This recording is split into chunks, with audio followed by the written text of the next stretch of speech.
Hello viewers, Sravanthi's కిచెన్కి స్వాగతం. ఈరోజు మనం చేయబోతున్న స్పెషల్ ఏంటంటే రొయ్యలు గోంగూర కూర. ఇది చాలా బాగుంటుంది, మీ అందరికీ నచ్చుతుంది. తప్పకుండా ట్రై చేసి చూడండి. ఇది ఎలా చేయాలో కావాల్సిన పదార్థాలు ఏంటో తెలుసుకుందాం. చిన్నవి 2 కట్టల గోంగూర ఒలిచి శుభ్రంగా కడిగి పక్కన ఉంచుకోవాలి. పచ్చి రొయ్యలు, 2 ఎర్రగడ్డలు, 1 టమోటా, కొన్ని పచ్చిమిర్చి, కొద్దిగా కొత్తిమీర. ఎర్రగడ్డలు, పచ్చిమిర్చి, టమోటా ఇలా చిన్న ముక్కలుగా కట్ చేసి పక్కన ఉంచుకోవాలి. వీటితో పాటు 1 స్పూన్ అల్లం వెల్లుల్లి పేస్టు, 1/2 టీ స్పూన్ ధనియాల పొడి, 1/2 teaspoon garam masala ready చేసి పక్కన ఉంచుకోవాలి. ముందుగా రొయ్యల్ని శుభ్రం చేసుకోవడానికి కొంచెం పసుపు, కొంచెం ఉప్పు,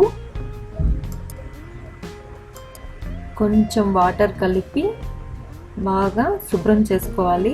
ఇలా 2-3 సార్లు రొయ్యల్ని నీళ్ళతో కడిగి శుభ్రం చేసి పెట్టుకోవాలి. ఇప్పుడు గిన్నె పెట్టి స్టవ్ వెలిగించి గిన్నెలో 1 గ్లాస్ నీళ్లు పోసి అందులో కడిగి పెట్టుకున్న గోంగూర వేస్తున్నాను. గోంగూర బాగా ఉడకాలి. గోంగూర బాగా ఉడుకుతుంది.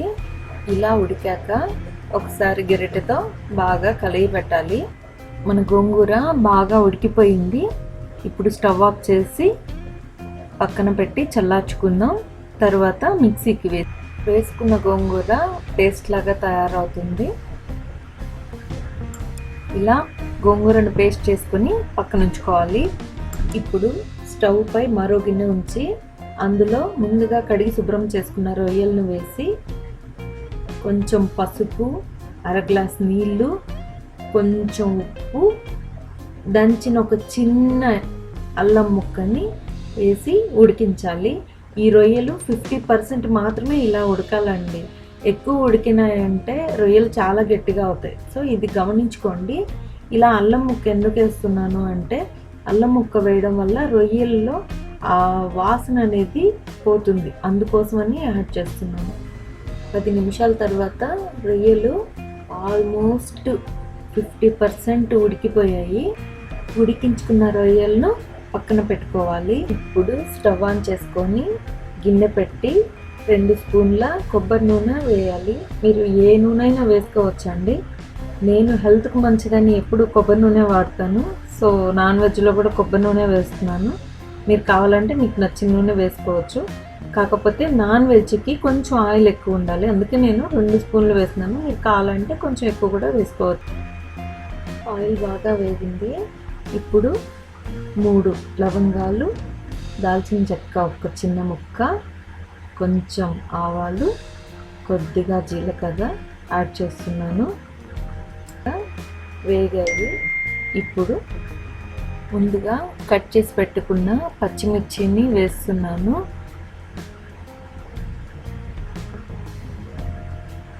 పచ్చిమిర్చి త్వరగా వేగిపోతాయండి. ఇప్పుడు సన్నగా తురుముకున్న ఉల్లిపాయలను కూడా ఇందులో యాడ్ చేస్తున్నాను. ఇలా సన్నగా తురుముకోవడం వల్ల ఏమంటే ఆనియన్స్ త్వరగా మగ్గుతాయి.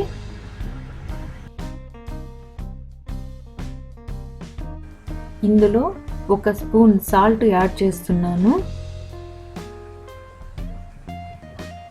ఇప్పుడు బాగా కలయబెట్టేసి మూత పెట్టేసుకొని ఆనియన్స్ని బాగా వేగనివ్వాలి. ఆనియన్స్ మంచిగా వేగితేనే టేస్ట్ బాగా వస్తుంది. ఆనియన్స్ ఆల్మోస్ట్ వేగిపోయాయి. ఇప్పుడు 2 రెబ్బల కరివేపాకు యాడ్ చేస్తున్నాను. ఇందులో 1 టేబుల్ స్పూన్ అల్లం వెల్లుల్లి పేస్టు యాడ్ చేస్తున్నాను.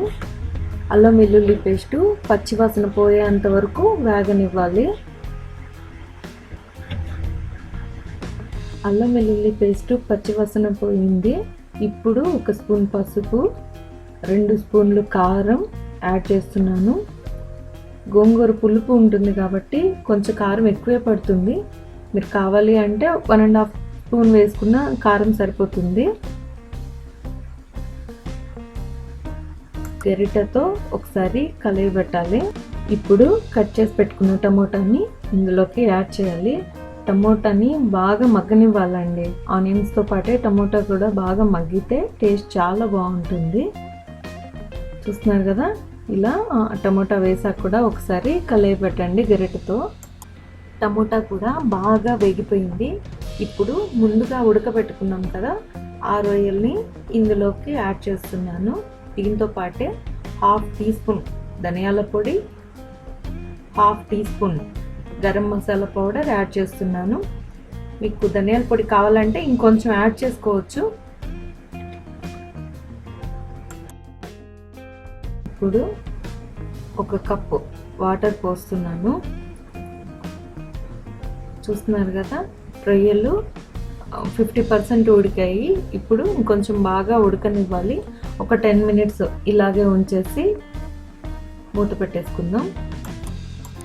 మన కూర ఆల్మోస్ట్ రెడీ అయిపోయింది. ఇప్పుడు ముందుగా పేస్ట్ చేసి పెట్టుకున్న గోంగూరని ఇందులో యాడ్ చేయాలి.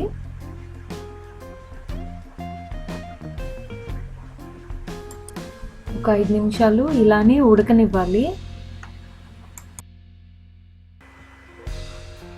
ఇప్పుడు ఒకసారి టేస్ట్ చూద్దాం. ఉప్పు కారం సరిపోలేదంటే మనం ఇక్కడ యాడ్ చేసుకోవచ్చు. కానీ మనకి ఇందులో అన్నీ పర్ఫెక్ట్గా సరిపోయాయండి. ఇలా 2 నిమిషాలు మగ్గాక కొత్తిమీరతో గార్నిష్ చేసి స్టవ్ ఆఫ్ చేసుకోండి. ఎంతో రుచికరమైన మన రొయ్యలు గోంగూర కూర రెడీ అయిపోయింది. ఇది చాలా టేస్టీగా ఉంటుంది. మీకు అందరికీ నచ్చుతుంది. తప్పకుండా ట్రై చేయండి. ఈ వీడియో మీకు నచ్చినట్లయితే లైక్ చేయండి, కామెంట్ చేయండి, సబ్స్క్రైబ్ చేసుకోండి, షేర్ చేయండి. నెక్స్ట్ వీడియోలో మరో కొత్త వంటతో కలుద్దాం. Thank you.